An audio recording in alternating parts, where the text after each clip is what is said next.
Hay ideas filosóficas que parecen ser meramente teóricas, discusiones de biblioteca que solamente le interesan a los especialistas. Pero la historia demuestra que algunas de esas ideas terminan teniendo consecuencias enormes. Una de ellas es la forma en que pensamos la relación entre la moral y la política. Durante siglos, la tradición occidental sostuvo que el poder debía estar subordinado a la justicia. Gobernar no era simplemente mandar, era buscar el bien de la comunidad.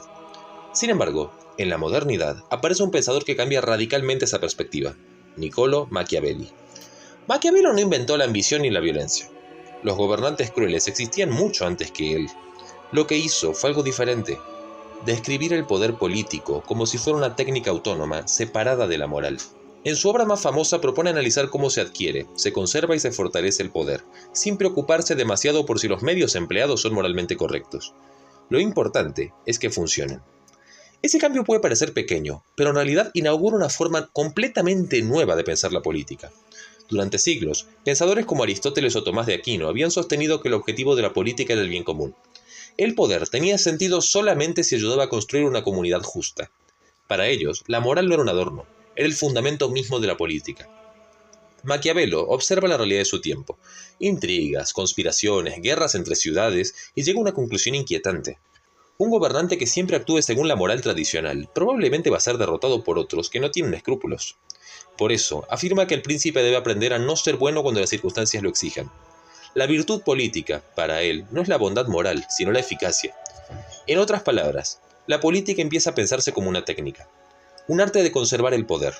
Y cuando la política se convierte en técnica, inevitablemente aparece una pregunta peligrosa: si el objetivo es mantener el poder o salvar al Estado, ¿hasta dónde se puede llegar?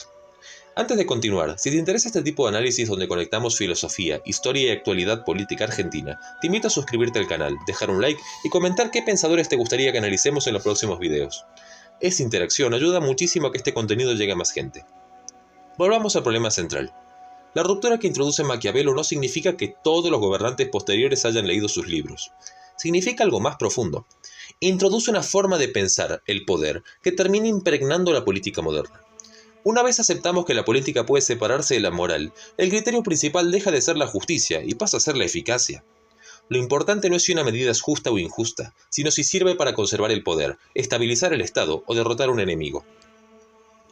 Ese cambio conceptual tiene consecuencias enormes cuando se aplica en situaciones de crisis. En momentos de conflicto, los gobernantes empiezan a justificar medidas cada vez más extremas con el argumento de que son necesarias. La violencia deja de verse como una aberración y empieza a verse como un instrumento racional. El siglo XX ofrece ejemplos dramáticos de esta lógica. Uno de los más claros es el sistema político que surgió en la Unión Soviética después de la Revolución Bolchevique.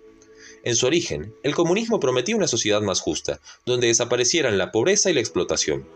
Pero una vez consolidado el poder revolucionario, la lógica política empezó a funcionar de otra manera. La supervivencia del régimen se convirtió en el objetivo principal. Y si el objetivo principal es conservar el poder revolucionario, entonces cualquier obstáculo puede interpretarse como una amenaza que debe ser eliminada. Bajo el liderazgo de Joseph Stalin, esta lógica alcanzó niveles extremos. El Estado soviético desarrolló un sistema de terror político sistemático: purgas, campos de trabajo, deportaciones masivas y ejecuciones. Millones de personas fueron encarceladas o asesinadas. Lo más inquietante es cómo se justificaba todo esto. No se presentaba como simple crueldad, sino como necesidad histórica. Los enemigos de la revolución debían ser eliminados para proteger el futuro de la humanidad. La violencia se transformó en una herramienta técnica dentro de un proyecto político. Cuando observamos ese fenómeno con cuidado, vemos algo que recuerda mucho a la lógica maquiavélica. La pregunta ya no es si las acciones son moralmente correctas. La pregunta es si son eficaces para consolidar el poder del Estado. Algo similar ocurrió en contextos ideológicos completamente distintos y hasta opuestos. En Argentina, el golpe militar del 76 inauguró el llamado Proceso de Reorganización Nacional. Sus dirigentes afirmaban que el país estaba al borde del caos y que era necesario restaurar el orden frente a la amenaza subversiva. El régimen encabezado por Jorge Rafael Videla desarrolló un sistema de represión clandestina que incluyó secuestros, torturas, desapariciones forzadas y asesinatos. Miles de personas fueron víctimas de ese aparato represivo. La justificación que ofrecía el régimen era sorprendentemente similar a la de otros sistemas autoritarios. Se afirmaba que el país estaba en guerra, y en una guerra, decían, el Estado debe usar todos los medios necesarios para derrotar al enemigo. De nuevo, aparece la lógica política como técnica. Si el enemigo actúa clandestinamente, el Estado también debe hacerlo. Si la legalidad limita la eficacia de la represión, entonces la legalidad debe suspenderse.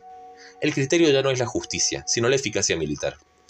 Lo inquietante en realidad es que sistemas ideológicos completamente opuestos pueden terminar compartiendo esta misma lógica. El comunismo soviético hablaba en nombre de la revolución proletaria.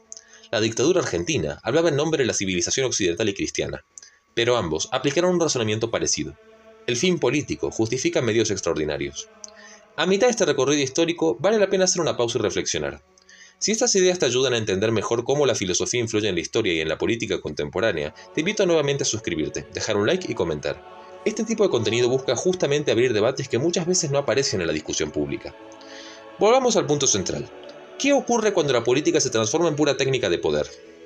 Lo primero que ocurre es que el pueblo deja de ser el sujeto de la política. En las tradiciones clásicas, la comunidad política existía por el bien de las personas concretas que la integraban. Pero cuando el poder se vuelve técnico, los ciudadanos empiezan a verse como variables dentro de un cálculo estratégico. Los gobernantes empiezan a pensar en términos de estabilidad, control, eficiencia administrativa. Los individuos concretos, con sus historias, su familia, sus derechos, se transforman en categorías abstractas. Enemigos del pueblo, subversivos, contrarrevolucionarios, amenazas al orden. Ese proceso es profundamente deshumanizador y tiene una consecuencia muy peligrosa. La violencia empieza a parecer razonable. Cuando el poder se ejerce de forma puramente técnica, las decisiones más terribles pueden justificarse como medidas necesarias. Los burócratas que administran esos sistemas muchas veces ni siquiera se perciben como criminales. Simplemente creen estar cumpliendo una función dentro de una maquinaria política. El siglo XX demostró que este tipo de racionalidad puede producir sistemas capaces de una brutalidad extraordinaria. Pero el problema no pertenece solo al pasado. La tentación de reducir la política técnica sigue presente en muchas sociedades contemporáneas. A veces aparece bajo la forma de tecnocracia, la idea de que los expertos deben tomar decisiones sin demasiada participación popular. Otras veces aparece como lucha por el poder, donde la política se convierte en un juego de estrategias sin contenido moral. Frente a esta tendencia, muchas tradiciones políticas han insistido en recuperar la dimensión ética de la política. Gobernar no es simplemente administrar recursos o ganar elecciones. Gobernar implica asumir una responsabilidad moral frente a la comunidad. La autoridad política solo puede justificarse si se orienta al bien común. Ese principio fue central en el pensamiento clásico y cristiano, y también en muchas tradiciones populares que entienden la política como un instrumento para mejorar la vida del pueblo. Cuando ese principio se pierde, la política se vuelve peligrosa. El poder empieza a existir para sí mismo. Las instituciones dejan de servir a la comunidad y empiezan a servir a quienes las controlan.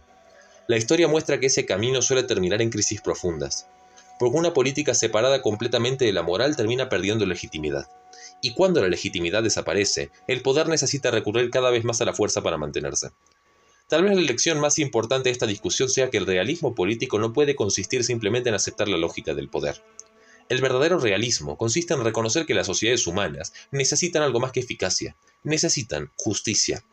Si la política se convierte únicamente en una técnica de dominación, las tragedias del siglo XX se pueden repetir bajo nuevas formas. Por eso, comprender a Maquiavelo no significa necesariamente aceptarlo.